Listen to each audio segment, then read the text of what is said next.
When God created the heavens and the earth, He didn't start with materials. He started with purpose.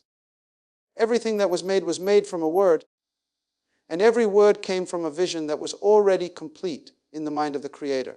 That means what you are waiting on is not in progress, it is in storage. Heaven has already finished what you are still praying for. You're not trying to make something happen. You're walking into what is already done. The challenge is not whether it is done. The real issue is whether you believe it. God does not begin anything unless He's already completed it. That's why the scriptures declare that He speaks the end from the beginning. What does that mean? It means God starts with the conclusion and then He works backwards.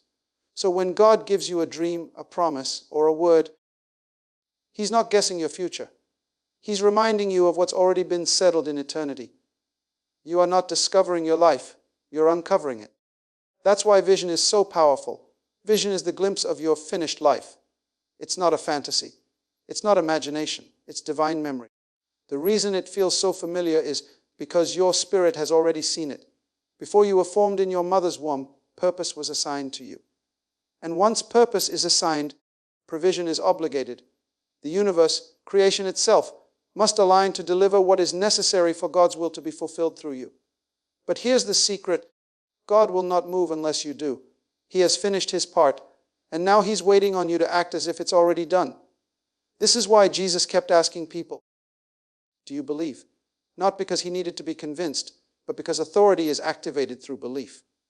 When you act on what's invisible, you give heaven permission to manifest it in the visible.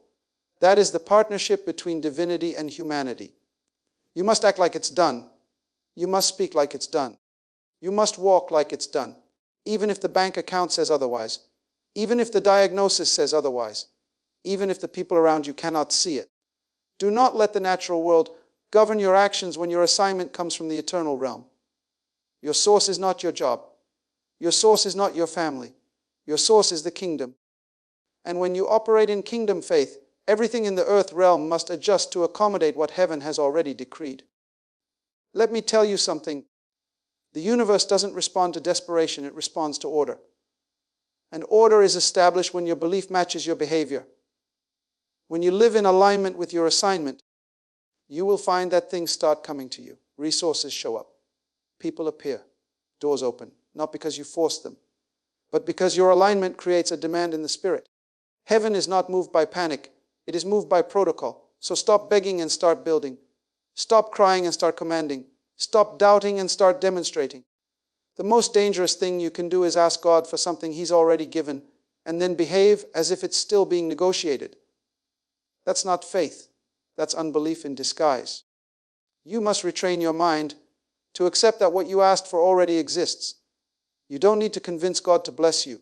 You need to position yourself to receive it. That means acting with excellence. That means managing your time like a person who already owns the company. That means treating your body like someone who is already healed. That means walking into rooms as if you belong, because you do. Stop waiting for confirmation when the calling is already clear. Stop putting your destiny on hold while you look for signs. The sign is the word. The sign is the peace you feel when you are walking in alignment. Act now, move now, speak now. Time is not your enemy, it is your responsibility. Every delay in your obedience is a delay in your manifestation. What's on the other side of your trust is bigger than what you're afraid of losing. The world was formed by faith. Everything you can see was created by what you cannot see. So don't let what you see stop you from believing what you heard. The word of God is your warranty, and when He speaks, it does not return void. So lift your head, square your shoulders, and start behaving like it's already yours. Act as if you've already received it, not to trick the universe, but to align with heaven. You were not born to experiment with life. You were born to manifest what has already been settled in eternity. You are not a mistake. You are not random. You are not figuring things out as you go. What you call discovery, heaven calls unveiling. What you are seeking, God has already secured. That's why you were born at this exact time. Purpose demanded your appearance. Destiny scheduled your arrival. You are here because something that is already completed must now be made visible through your obedience. God does not operate like man. Man starts with materials. God starts with a finished product. Before he creates a body, he defines a purpose. Before he breathes breath into lungs, he seals destiny in the spirit. God never improvises. He is not adjusting your life as you move forward. He's revealing layer by layer what has already been declared over you in the spirit. That is why your spirit gets restless when you're not walking in alignment. That's why you feel a tension when you settle for less. It's not frustration. It's a divine alert system reminding you that what you're living does not match what you were born to manifest. Listen carefully. You are not trying to become something. You are returning to what you always were. The process of purpose is not about addition, it's about revelation. You are peeling back the layers of fear, doubt, and conditioning so that the truth of who you are can be seen by the world. The real you is not the one defined by your resume, your background, or your bank account. The real you is the idea God had in his mind before the foundation of the world. And here is the dangerous truth. If you don't manifest what God placed in you, the earth will suffer. You were not given gifts for entertainment. You were given potential for assignment. You carry something that no one else can deliver. And until you release it, the earth remains incomplete. That's why mediocrity is not just a personal loss, it's a betrayal of your design. The graveyard is full of people who died with things still in them. Books never written, visions never executed, businesses never launched, sermons never preached, solutions never presented. Why? Because they thought life was being figured out when in fact it was already finished waiting on their bold participation. When you walk by purpose, you are not chasing, you are aligning. You are not hustling for identity, you are expressing it. You don't need the world to approve what heaven has already ordained. You don't need applause when you've already been anointed. The applause comes after manifestation, but manifestation comes after obedience. And obedience requires trust in what you cannot yet see. That's why people around you may not understand your moves, because they are looking at your current state, but you're operating based on your completed state. You are responding to vision, not visible circumstances. You are led by what has been finished, not what is unfolding. This is why you must protect your vision. Guard it, feed it, speak it. Don't let small-minded people downgrade what God already decided. They weren't there when he set your end. They didn't hear the conversation that heaven had about you before you had a name. Every gift in you is an echo of your assignment. Every talent, every inclination, every burden you carry is a piece of the blueprint. And when you yield to it, when you stop resisting the weight of your calling, you begin to walk in rhythm with eternity. That's when things start to flow. Not because they are new, but because you are finally aligned with what always was. Your success is not in becoming. It is in revealing. Your greatness is not in striving. It is in surrendering to what's already been set. That's why you must stop comparing your life to others. Your journey is not theirs. Your timeline is not theirs. What they are building may look impressive, but if it's not from the finished plan of God, it will not last. What's born of purpose will always outlast what's built by pressure. So step boldly into the next chapter, not with fear, but with assurance, not as a question, but as a declaration. You are not being figured out. You are being revealed. You were born to manifest what's already finished. God does not guess. He doesn't estimate. He doesn't speculate about your future. When God opens his mouth, he's not issuing possibilities. He is announcing reality. What he speaks is not a prediction. It is a conclusion. It is not a probability. It is a certainty. When God gives you a promise, he is not forecasting what might happen. He is testifying of what already is in the unseen realm, waiting on you to believe it, declare it, and walk in it. This is why his word carries so much power. It doesn't describe the future, it settles it. He speaks the end from the beginning because the end is already fixed. Your job is not to figure it out. Your job is to agree with what has already been written. Heaven is not reacting, it's revealing. God's promises are not motivational quotes to make you feel better. They are legal declarations, spiritual decrees that reflect decisions already made in the eternal counsel of heaven. So when you hear God say, I have plans to prosper you, he is not trying to inspire you. He's reporting what he already authored. He's not waiting to see if it will happen. He's waiting for you to trust it and step into it. This is why doubt is so dangerous. Because doubt questions what heaven has already finalized. Doubt does not delay God. It delays your participation in what he's already finished. You must understand the weight of a divine promise. It is not fragile. It doesn't wobble under pressure. God does not need favorable conditions to fulfill His word. He creates conditions to match His word. If He said you are healed, then healing already exists in the Spirit. If He said you are chosen, then you've already been accepted. If He said you will rise, then even the pit must become your platform. Nothing can alter what God has decreed. Not time, not people, not even your past. When God gives a word, it comes from the realm of already. Already settled. Already complete. Already sealed in the courts of heaven. So stop approaching His promises like suggestions or possibilities. They are verdicts. And once a verdict has been rendered, your responsibility is not to question it. It is to align with it. That means you must begin to see yourself the way heaven sees you. Not as one trying to attain, but as one positioned to receive. You are not applying for what God already gave you. You are not campaigning for favor. You are moving from the authority of favor. That's why your prayers must shift. You don't beg for what's already yours. You enforce it. You declare it. You stand on it until the seen catches up with the unseen. The reason many people never experience the fullness of God's promises is because they treat them like options. They believe them when conditions look favorable. They recite them when emotions feel good. But God is not limited to your mood or your moment. His promises stand even in contradiction, even when the storm is raging, even when the doors remain closed, even when everyone walks away. His word does not need validation. It only needs agreement. When God said to Abraham, I have made you the father of many nations, Abraham didn't even have a child yet. God didn't say, I will make you. He said, I have made you. That's not prediction. That's conclusion. That's not possibility. That's reality spoken from a different realm. God was not hoping Abraham would be a father. He was announcing what had already been done.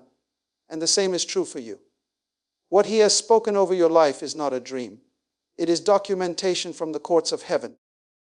You are not just hoping to become. You are being called into alignment with what has already been declared. Your victory is not under review. Your breakthrough is not pending approval. It's already yours. But it requires your faith to activate it and your obedience to walk it out. So stop looking at God's promises through the lens of time. Look at them through the lens of truth. If He said it, it's done. If He promised it, it's delivered. You don't have to wait for confirmation. The word is the confirmation. When God speaks, He's not forecasting. He's testifying. He's not trying to convince you it's already been concluded. What happens in the spiritual realm is not theory. It is the foundation of reality. The natural world is merely the shadow, the reflection, the echo of what's already been established in the invisible. Everything you see around you was first imagined, declared, and completed in the Spirit before it ever took shape on the earth. This means that the battle is not to make things happen, but to align with what has already happened. You are living in two worlds at once, the seen and the unseen. The question is, which world governs your behavior? You must act like it's done, because in the unseen it already is. When God speaks and seals a promise, it is fulfilled in the spiritual realm before it becomes manifest in the physical realm. Your assignment is to walk in the reality of the invisible and to live in obedience to what's true, not just what's visible. This is faith in action. The demonstration that the unseen has more authority than the seen. Many people wait for proof before they move. They want the confirmation before they believe. But this reverses the divine order. The spiritual realm is the source, and the natural realm is the effect. You don't wait for the harvest to plant the seed. You plant the seed because you already know the harvest is coming. You don't wait for the job to appear before you act like an employee. You act like an employee because the position has already been assigned to you in the Spirit. When you move in alignment with what God has already done, you begin to shift the atmosphere around you. Doors that were locked start to open. Obstacles that were immovable start to dissolve. Opportunities that seemed distant start to draw near. Your actions create a demand in the spiritual realm that must be met with provision in the natural realm. This is how faith works. It activates the invisible so that the visible must conform. It's important to understand that acting like it's done is not about pretending or denial. It's about authority. It's about declaring your position from a place of confidence, knowing that the spiritual reality will produce the natural results. It is walking with the mindset of a victor, even when the battle appears fierce. It is living in hope that is so tangible Your steps are guided by what you cannot yet see but fully trust. You must live as though your breakthrough is already in your hands, because in the Spirit it is. You must speak as though your healing has already occurred, because in the Spirit it has. You must serve as though your provision is already overflowing, because in the Spirit it is. Your actions are the bridge between the promise and the manifestation. They carry the authority of the Word and bring the invisible into reality. Remember, the spiritual realm operates on principles different from the natural. It does not respond to circumstances or human limitations. It responds to obedience and alignment. When your life reflects the reality of what's done in heaven, you become a vessel through which God's promises are revealed on earth. You are not waiting for God to act. You are partnering with God as He releases what is already complete. So stand firm and walk confidently in the authority of your position. Act like it's done, not because you see it with your eyes, but because you trust what God has already established in the spiritual realm.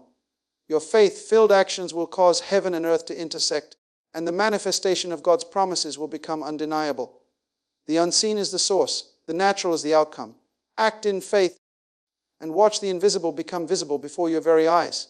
The universe is not chaotic. It is not random. It is governed by laws, spiritual laws that bring structure, rhythm, and order to everything that exists. When things feel out of control, it's not because the universe is failing you. It's because you are out of alignment with the order that sustains it. The universe responds to order, not to anxiety. When you are anxious, worried, or desperate, you are actually working against the natural flow of provision. You are creating resistance instead of allowing blessing to flow.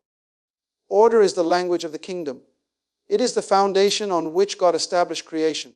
The heavens declare His glory because they operate in perfect harmony, not confusion. When your life is in alignment with your God-given assignment, you begin to mirror that divine order. Your steps become deliberate, your decisions become clear, and your actions become effective. This is when heaven and earth begin to coordinate on your behalf. Think about it. When you are organized, focused, and intentional, opportunities come to you with greater ease. Doors open that once seemed sealed shut. Connections are made that once seemed impossible. Resources flow that once seemed out of reach. This is not coincidence. It is divine coordination. Heaven conspires with the earth when you walk in the order of your calling. Anxiety, on the other hand, disrupts this harmony. It scatters your focus and clouds your judgment. It causes you to act out of fear rather than faith, and fear is the enemy of order. When you worry, you send a signal of doubt to the universe, and doubt blocks the flow of provision. You can't receive what you are not prepared to embrace. Anxiety creates a barrier between you and the blessings that are already on their way. That's why trusting God is not just a spiritual exercise, it's a practical strategy. Trust realigns you with the order of the universe.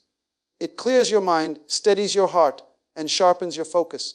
When you trust, you stop scrambling and start positioning. You stop chasing and start receiving. You stop reacting and start responding. Your assignment is the blueprint for your life. It is the key that unlocks the doors of provision. When you live according to your assignment, you create a spiritual atmosphere where miracles can happen. You become a magnet for blessing. The universe begins to work in your favor because you are no longer fighting against the grain of God's design. Remember, God's provision is not random luck or coincidence. It is a natural outcome of alignment. Just as a clock only works when its gears are in sync, your life only flows when your purpose, passion, and actions are aligned. When everything within you moves in order, the universe cannot help but respond. So today, release your anxiety. Stop trying to control what only God controls. Instead, focus on getting in order with your calling. Align your thoughts, your words, and your actions with the assignment God gave you. The moment you do, you will discover that heaven and earth are already working together to bring you exactly what you need at the exact right time. The universe responds to order, not anxiety. When your life is in alignment with your assignment, provision is not a question. It is a guarantee. Trust is often misunderstood as waiting quietly or doing nothing. But real trust is not passive. It is productive. Trusting God does not mean sitting back and hoping for things to change. It means stepping forward with confidence into the future that God has already secured for you. It's active faith. It's faith that moves, works, and creates momentum. When God gives you a promise, He expects you to respond. Trusting Him means that you act on what you have already received in the Spirit, even if it has not yet appeared in the natural. It means walking in the direction of your vision with the assurance that your steps are guided and your provision is guaranteed. Trust is a verb, it demands movement. It's not hesitation, it's progression. Too many people confuse trust with inactivity. They think, if I really trust God, I'll wait until I see the outcome. But that is not trust, that is fear disguised as faith. God does not reward passivity. He rewards those who take initiative based on what He has spoken and sealed. When you trust God, you take deliberate steps toward the promise, trusting that the path will be made clear as you move. Trusting God means using the gifts He has already given you. It means employing your talents, investing your resources, and engaging your passion to bring the invisible into the visible. It means sowing the seed, even when the harvest isn't yet in sight. It means preparing the room, even when the guests have not yet arrived. The moment you begin to walk by faith, doors start to open that were previously locked. Connections form that were previously impossible. Opportunities appear that were once hidden. This is because trust releases divine favor and activates supernatural provision. When you step forward in trust, you send a signal to heaven that you are ready to receive what has already been prepared. Trust is productive because it creates momentum. It turns your faith from a concept into a reality. The journey of faith is a series of steps, each step building on the last, moving you closer to the fulfillment of your promise. Trust is the engine that drives this journey. Without it, you remain stuck, waiting for something that will never come if you do not act. Remember, God has already done His part. The promise has already been secured. The question is, will you do yours? Will you move forward in trust, stepping into what is already yours by divine decree? The answer to your breakthrough lies in your willingness to act on what you know in your spirit, not just what you see with your eyes. So don't wait for perfect conditions. Don't wait for full certainty. Don't wait for every doubt to disappear. Trust God by moving in the direction of your assignment. Trust God by speaking the word that confirms your destiny. Trust God by living like the promise is already fulfilled. Trust is not passive, it's productive. It is the powerful force that turns what's finished in heaven into what's fulfilled on earth. So now, the choice is before you. Will you live as one who wonders and worries, or will you rise as one who knows and acts? The promises of God are not distant hopes. They are present realities. What He has spoken is already done. Your life is not a question mark. It is a statement waiting to be declared. You were born to manifest what is finished, to walk boldly in the destiny sealed before time began. Trust is not a timid pause, but a confident advance. You are not called to wait in fear or hesitate in doubt. You are called to step into your assignment, to align your life with the order of the universe, and to act on the promises given from the beginning. The spiritual realm is the source. The natural realm will follow your lead. When you move like it's done, the universe moves with you. Understand this clearly. Anxiety disrupts, order invites. Doubt delays, faith accelerates. Trusting God is not a passive waiting. It is a productive journey, walking in step with what heaven has already ordained. Your obedience unleashes provision. Your faith activates favor. Your actions release the breakthrough. Today, choose to live like it's done, not because you see it with your eyes, but because you believe it with your heart. Walk in the authority of what has already been finished in the Spirit. Speak as if the victory is yours. Act as if the promise is fulfilled. The universe responds to the order of your faith and the obedience of your steps. The end has already been declared. The victory is already won. Your breakthrough is ready to manifest. It's time to stop figuring it out and start revealing it. It's time to stop hoping and start knowing. Stand firm. Act bold. Live fully. Because what God has said is already done.